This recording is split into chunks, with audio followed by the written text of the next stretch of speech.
వాడికి తినటానికే దిక్కులేదు. అలాంటిది నీకు ఒక లైఫ్ ఇస్తా అని ఓ బాలికకు మాయ మాటలు చెప్పాడు. నమ్మింది. ఆ చిన్న మనసుకు వాడి మాటలే సర్వస్వం అనుకొని వాడి వెనకాలే వెళ్ళింది. కొన్ని రోజులు అంతా బాగానే ఉంది. బట్ వాడిలోని నిజ స్వరూపం బయటకు వచ్చింది. అంతే. వెళ్ళవే, వెళ్ళి ఈ పుట్టింటికి వెళ్ళి డబ్బులు తీసరా అని టార్చర్ పెట్టాడు. టార్చర్ కాదు, నిత్యం నిత్యం నరకం అంటే ఏదో చూపించాడు. ఎలా? ఏ ముఖం పెట్టుకొని కన్నవారి వద్దకు వెళ్తుంది? అలా వెళ్ళలేక ఇదిగో ఓ పిచ్చి పని చేసింది.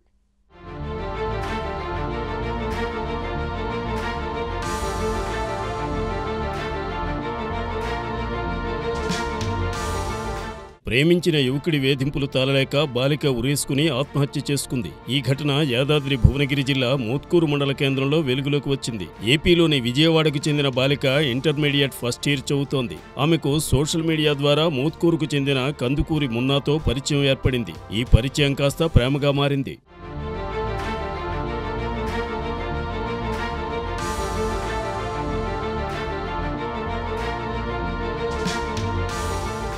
డిసెంబర్ 30వ తేదీన కాలేజీకి వెళ్తున్నానని తల్లిదండ్రులకు చెప్పి మోత్కూరుకు చేరుకుంది. అప్పట్నుంచి ఓ ఇంటిని అద్దెకి తీసుకుని సదరు బాలిక మున్నా సహజీవనం చేస్తున్నారు. బాలిక ఫోన్లో తన తల్లితో అప్పుడప్పుడు మాట్లాడుతూ తాను బాగానే ఉన్నానని, తాను మున్నా అనే యువకుడిని ప్రేమిస్తున్నానని, అతన్ని వివాహం చేసుకునేందుకు వచ్చానని తెలియచేసింది. కానీ తాను ఉంటున్న చిరునామాను మాత్రం తల్లిదండ్రులకు వెల్లడించలేదు.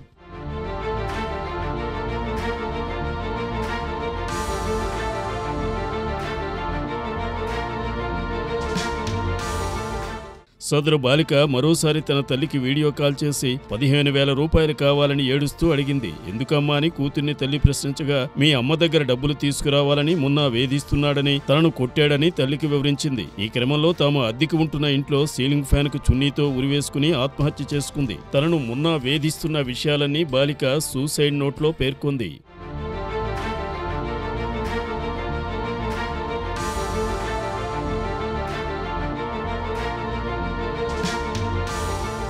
మృతురాలి తల్లి ఇచ్చిన ఫిర్యాదు మేరకు కేసు నమోదు చేసి దర్యాప్తు చేస్తున్నట్లు ఎస్ఐ నాగరాజు తెలిపారు. మున్నా అనే యువకుడు తన కుమార్తెను ఆత్మహత్య చేసుకునేలా ప్రేరేపించాడని, ప్రేమ పేరుతో మోసం చేసి డబ్బుల కోసం తీవ్రంగా కొట్టి అఘాయిత్యానికి పాల్పడ్డాడని బాలిక తల్లిదండ్రులు ఆరోపించారు. నిందితుడిని కఠినంగా శిక్షించాలని డిమాండ్ చేశారు. మృతదేహానికి పంచనామా నిర్వహించి పోస్టుమార్టం నిమిత్తం రామన్నపేట ప్రభుత్వ ఆసుపత్రికి పోలీసులు తరలించారు.